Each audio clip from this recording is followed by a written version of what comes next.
नमस्कार दोस्तों, बहुत बहुत स्वागत है आप सभी का मेरे चैनल में। दोस्तों अभी तक मैंने आपको एक से एक जो अगरबत्ती के लिए या फिर साम्रानी कप बनाने के लिए मैंने आपको एक से एक रॉ मटेरियल बताए हैं। तो दोस्तों आज मैं आपको जो रॉ मटेरियल बताने जा रहा हूँ तो उसका नाम है ग्वार गम। दोस्तों जो अगरबत्ती इंडस्ट्री में पहले से हैं तो उनको जानते, उस जो इंग्रेडिएंट को जानते हैं, इस रॉ मटेरियल को बहुत अच्छी तरह जानते हैं। और जो दोस्तों नया बिजनेस दोस्तों शुरू कर रहे हैं या फिर अभी बिजनेस में नए नए जुड़े हैं तो उनको बहुत कम पता है इस ग्वारम के बारे में। तो दोस्तों आइए डिटेल में जानते हैं कि ग्वारगम एक्चुअल में होता क्या है। तो दोस्तों आइए बात करते हैं इसके अपीयरेंस के बारे में। तो ये सफ़ेद रंग का दोस्तों पाउडर होता है जो कि बाइंडिंग के काम आता है और पूरी तरह से दोस्तों अगर हम हमसे कहें ऑर्गेनिक होता है। आइए बात करते हैं कि ये बनता कैसे है। तो जो ये ग्वारगम होता है यानी जो ग्वार की जो बीन्स होती है, उनकी जो फली होती है दोस्तों, सबसे पहले उसको क्या कराया जाता है, ड्राई कराया जाता है। और सारी की सारी जो बीन्स होती है तो उनको क्या कराया जाता है दोस्तों, पानी में सोक किया जाता है यानी भिगोया जाता है। उसके बाद से उसका जो छिलका है उसे उतार दिया जाता है और जो उसका जो दोस्तों जो बीन्स बनती बचती हैं तो उसको दोस्तों ग्राइंड कर लिया जाता है ड्राई करके। तो उसका जो पाउडर होता है तो यही कहलाता है दोस्तों ग्वार गम, जो कि काफ़ी अच्छा दोस्तों बाइंडिंग का काम आता है, थिकनेस करने का काम आता है। तो ये बात करें दोस्तों इसकी जो टाइप्स हैं वो कितनी तरह के होते हैं। तो दोस्तों इसके दो टाइप्स होते हैं। पहला होता है फूड ग्रेड और दूसरा होता है दोस्तों जो इंडस्ट्रियल ग्रेड।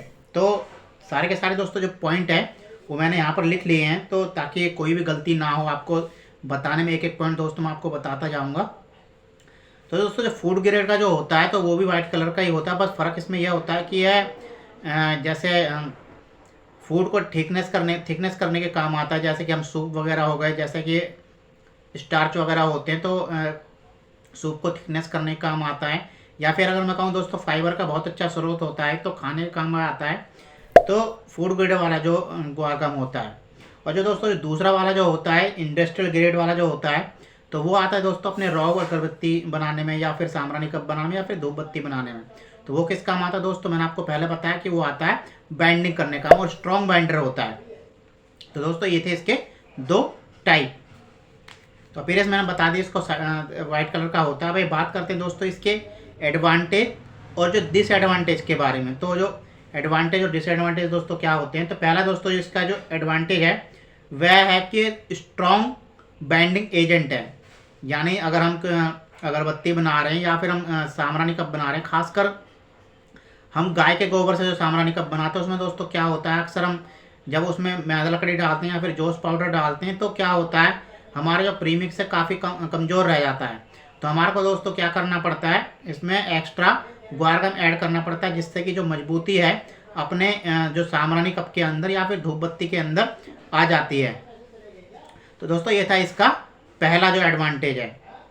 तो दोस्तों जो दूसरा जो एडवांटेज है, अगर हम इससे अगरबत्ती बनाते हैं यानी इसमें अगर हम अगरबत्ती में ऐड करते हैं, अगरबत्ती प्रीमिक्स में ऐड करते हैं तो इससे दोस्तों बेनिफिट यह रहता है कि अगर हम ऐसे अगरबत्ती बनाना चाहते हैं जो कि सेंट कम पिए, कम पीने का मतलब है सेंट की जो एब्जॉर्बेशन है वो कम हो, तो दोस्तों हमको क्या करना पड़ेगा, हमको और जो ग्वारगम की मात्रा अपने प्रीमिक्स में बढ़ा देनी है। तो इससे क्या होगा, जो हम अगरबत्ती हमारी जो बनके तैयार होगी या फिर हमारा जो धूप बत्ती जो कौन होता है वो बनके तैयार होगी, तो उससे क्या होगा, जब हम उसे स्प्रे करेंगे या फिर डिप करेंगे तो दोस्तों उसमें जो सेंट है यानी परफ्यूम है या कंपाउंड व्हाटएवर दोस्तों आप कुछ भी कह लीजिए, तो वो उसमें कम लगेगा यानी इसको डालने से।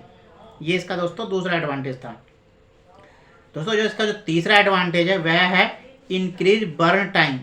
जी हाँ, अगर आपका दोस्तों आप अगरबत्ती बनाते हैं, आपके पास में मशीन है, तो आपके पास में समस्या आ रही है कि भाई मेरे को अगरबत्ती की बर्निंग टाइमिंग बढ़ानी, या फिर हम साम्रानी कप बना रहे हैं, आप गाय के गोबर से ही बना रहे हैं, तो अगर आपको अच्छी बर्निंग टाइमिंग नहीं मिल रही है तो आप क्या कर सकते हैं, इसको डाल के दोस्तों अपनी जो बर्निंग टाइम है, चाहे वो धूप बत्ती का हो, चाहे वो साम्रानी कप का हो या फिर अगरबत्ती का हो, तो इससे क्या कर सकते हैं दोस्तों, आप अपनी जो बर्निंग टाइम है वो काफ़ी हद तक बढ़ा सकते हैं। यानी अगर आप इसे डालेंगे तो दोस्तों लगभग यकीन माने 10 मिनट तक भी, 10 मिनट इसकी जो बर्निंग टाइम है कोई भी अगरबत्ती, साम्रानी कप या फिर जो धूप बत्ती, तो लगभग 10 मिनट तक बढ़ जाती है।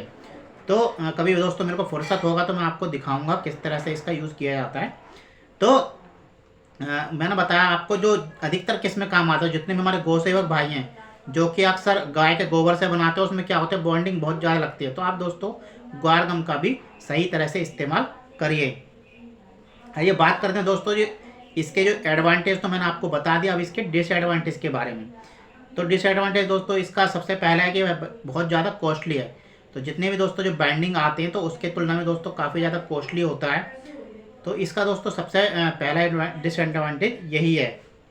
दूसरा, लेस फ्रेगरेंस। जी हाँ, मैंने आपको दोस्तों जो एडवांटेज बताया था इसके, यानी हमने अगर वह अगरबत्ती बना दी या फिर वह धूप बत्ती बना दी जिसमें हमने ग्वारगम ऐड किया है, तो उससे क्या होगा, सेंट दोस्तों कम पिएगा। ठीक है, जब सेंट कम पिएगा तो जब हम अगरबत्ती जलाएंगे तो उससे क्या होगा दोस्तों, जो फ्रेगरेंस है यानी जो काफ़ी दूर तक नहीं फैलता है।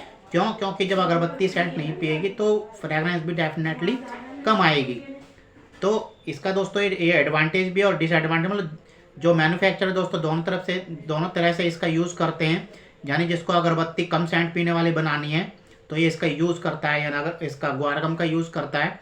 और जिसको सेंट ज़्यादा पीने वाली बनानी है तो दोस्तों इसका काफ़ी कम मात्रा में यूज़ करता है। तो दोस्तों मैंने इसका ही बताया दूसरा डिसएडवांटेज। बात करते हैं दोस्तों इसका जो तीसरा जो सबसे तगड़ा जो डिसएडवांटेज होता है कि बर्निंग प्रॉब्लम। जी हाँ, बर्निंग प्रॉब्लम दोस्तों ये क्रिएट कर देता है अगर हम इसे ज़्यादा मात्रा में दोस्तों डाल देते हैं किसी भी प्रीमिक्स में, चाहे अगरबत्ती या फिर सामरानी कप या फिर धूप बत्ती में। तो उसमें क्या होता है दोस्तों, कभी कभी ना जलने की शिकायत आ जाती है, मतलब बर्निंग प्रॉब्लम आ जाता है अगरबत्ती के अंदर या फिर सामरानी कप के अंदर। जितने मेरे गौसेवक भाई हैं दोस्तों, वो अपने जो सामरानी कप बनाते हैं तो उनको थोड़ा ध्यान में रख के इसका जो यूज़ है वो डालना चाहिए, क्योंकि पहले एक्सपेरिमेंट करके देखना चाहिए कि आपको कितने ग्राम डालना है और कितने ग्राम दोस्तों इसका यूज़ करना है। तो अलग अलग दोस्तों जो मैन्युफैक्चर हैं वो अलग अलग इसका यूज़ करते हैं। हम भी अब अपने हिसाब से इसका यूज़ करते हैं, कभी ज़्यादा करते हैं कभी कम करते हैं। तो अलग अलग दोस्तों इसका यूज़ है। तो मैंने बताया आपको बर्निंग प्रॉब्लम, मतलब जितना ज़्यादा भी मत डाल दीजिएगा कि जो इसे बर्निंग प्रॉब्लम आने लगे। यानी किसी भी आप अगरबत्ती जला रहे हैं या फिर सामरानी कप जला रहे हैं, ठीक है, तो उसमें दोस्तों अगर ज़्यादा आपने डाल दिया तो क्या होता है, ये इससे बर्निंग इशू आ जाता है और फिर आपको शिकायत मिलने लगती है भाई आपकी अगरबत्ती या फिर सामरानी कप बीच में से नहीं जल रहा है। तो ये मैंने आपको बताया दोस्तों इसके एडवांटेज डिसएडवांटेज टाइप। तो टोटल दोस्तों ये था। और हाँ, एक चीज़ और मैं आपको दोस्तों आखिर में बता दूं कि ये जो मैंने आपको कुछ दिनों पहले जो वीडियो बनाई थी जॉस पाउडर के ऊपर, वाइट जॉस पाउडर के ऊपर, तो दोस्तों बहुत से लोग ये समझते हैं कि जो वाइट जॉस पाउडर और एक ग्वारगम सेम होता है दोस्तों, अलग होता है। ठीक है, मैं आपके इसके ऊपर एक डिटेल में वीडियो बना दूंगा क्योंकि वीडियो काफ़ी ऑलरेडी हो चुकी है। तो दोस्तों आज की वीडियो में इतना ही। वीडियो अच्छा लगा हो तो दोस्तों लाइक कर देना और चैनल पर अगर आप नए हो तो चैनल को सब्सक्राइब करने के साथ साथ नोटिफिकेशन ऑल वाला बटन भी प्रेस कर देना, क्योंकि इस तरह के हेल्पफुल कंटेंट अगरबत्ती इंडस्ट्रीज या फिर सामरानी कप या फिर धूप बत्ती से जुड़ी जितनी भी जो नॉलेज है दोस्तों, मैं इस चैनल पे हमेशा प्रोवाइड करता रहता हूँ। तो मिलते हैं एक और ऐसी ही अपडेटेड वीडियो के साथ, तब तक के लिए जय हिंद।